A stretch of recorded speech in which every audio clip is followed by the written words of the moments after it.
I'm okay, I'm fine. Kincana, kincana, teng neng neng neng neng. Ku menahan rasa sakit, rasa sakit. Few moments later.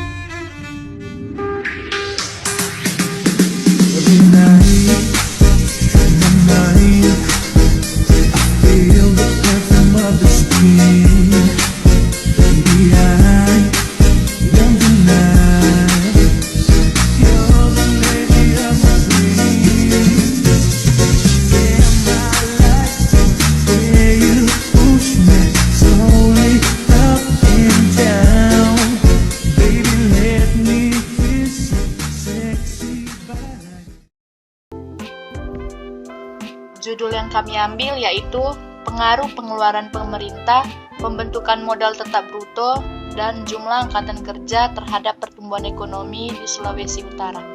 Adapun rumusan masalahnya, yang pertama, apakah pengeluaran pemerintah memiliki pengaruh terhadap pertumbuhan ekonomi? Yang kedua, apakah pembentukan modal tetap bruto memiliki pengaruh terhadap pertumbuhan ekonomi? Yang ketiga, apakah jumlah angkatan kerja memiliki pengaruh terhadap pertumbuhan ekonomi? Yang keempat, apakah secara bersama-sama atau simultan variabel pengeluaran pemerintah, pembentukan modal tetap bruto, dan jumlah tenaga kerja memiliki pengaruh terhadap pertumbuhan ekonomi? Adapun hipotesis yang diambil, yang pertama, diduga pengeluaran pemerintah memiliki pengaruh terhadap pertumbuhan ekonomi. Yang kedua, diduga pembentukan modal tetap bruto memiliki pengaruh terhadap pertumbuhan ekonomi. Ketiga, diduga jumlah angkatan kerja memiliki pengaruh terhadap pertumbuhan ekonomi. Dan yang keempat, diduga pengeluaran pemerintah, pembentukan modal tetap bruto, dan jumlah tenaga kerja memiliki pengaruh terhadap pertumbuhan ekonomi. Dengan tingkat kepercayaan yang kami ambil, 95% dengan alfa 0,05. Sebelum kita menganalisis regresi berganda dan uji asumsi klasik, terlebih dahulu kita harus mengetahui konsep dasarnya. Yang pertama, regresi linear berganda bertujuan untuk mengetahui ada atau tidaknya pengaruh variabel independen atau X terhadap variabel dependen atau Y. Yang kedua, dalam regresi linear berganda, penggunaan variabel independen minimal 2 variabel. Yang ketiga, model regresi yang baik harus lolos dalam pengujian asumsi klasik. Yang keempat, uji asumsi klasik merupakan uji prasyarat dalam analisis regresi. Yang kelima, untuk data sekunder ada 4 uji statistik yang digunakan dalam pengujian asumsi klasik, yaitu yang pertama, uji multikoliniaritas atau tolerance atau VIV. Yang kedua, uji normalitas atau Kolmogorov-Smirnov. Yang ketiga, uji heteroskedastika atau uji Prague atau Grasser. Yang keempat, uji autokorelasi atau Durbin-Watson. Sekarang kita akan melakukan regresi linear berganda. Yang pertama, kita copy datanya dari Excel, lalu dibawa ke SPSS. Kemudian dipaste. Selanjutnya kita ubah variabelnya, ada Y, X1, X2, dan X3.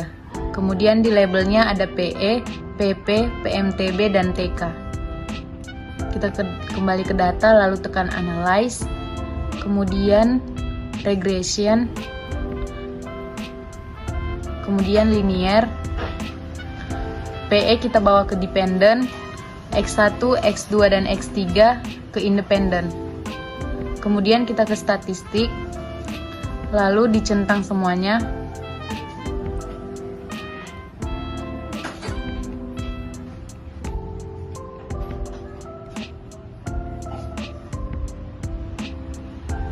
Kemudian Continue, kemudian ke Plots, kita buat jepret di X, Sheet di Y, lalu dicentang, Continue, lalu OK. Di sini kita lihat udah ada outputnya.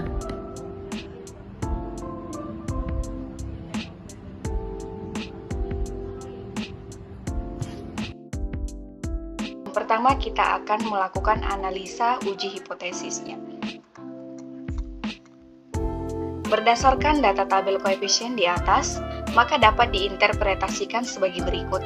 Persamaan regresi PE sama dengan 10.143,053 ditambah 0,603 PP dikurang 0,473 PMTMB dikurang 1,842 JTK plus error.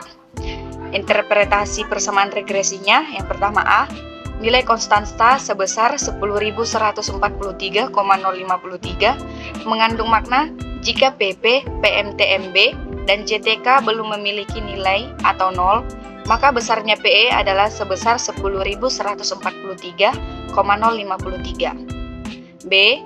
Nilai koefisien regresi PP sebesar 0,603 mengandung makna jika PP meningkat sebesar 1 satuan, maka PE akan meningkat sebesar 0,603 satuan dari periode sebelumnya.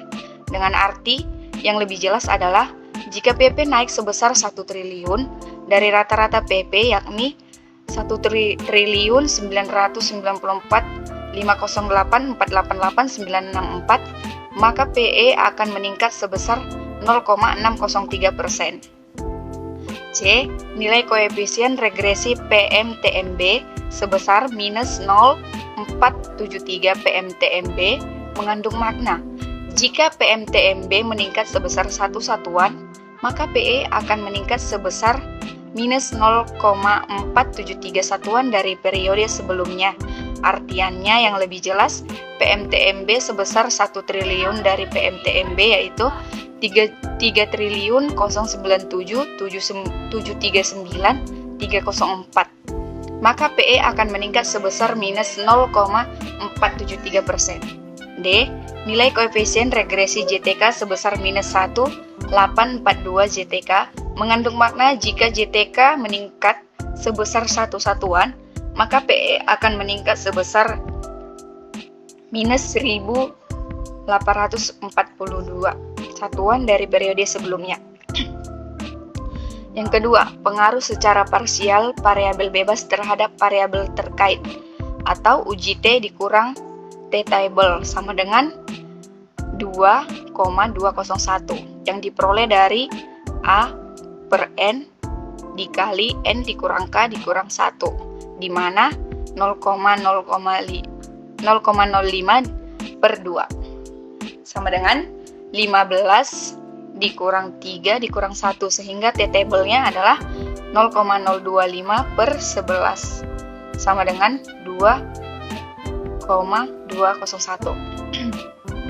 A. Pengaruh pengeluaran pemerintah terhadap pertumbuhan ekonomi. T hitungnya sama dengan 1,581 karena T hitung lebih kecil dari T table yaitu 2,201, maka pengeluaran pemerintah tidak memiliki pengaruh terhadap pertumbuhan ekonomi. B. Pengaruh pembentukan modal tetap bruto atau PMTB terhadap pertumbuhan ekonomi, T hitungnya sama dengan minus 796.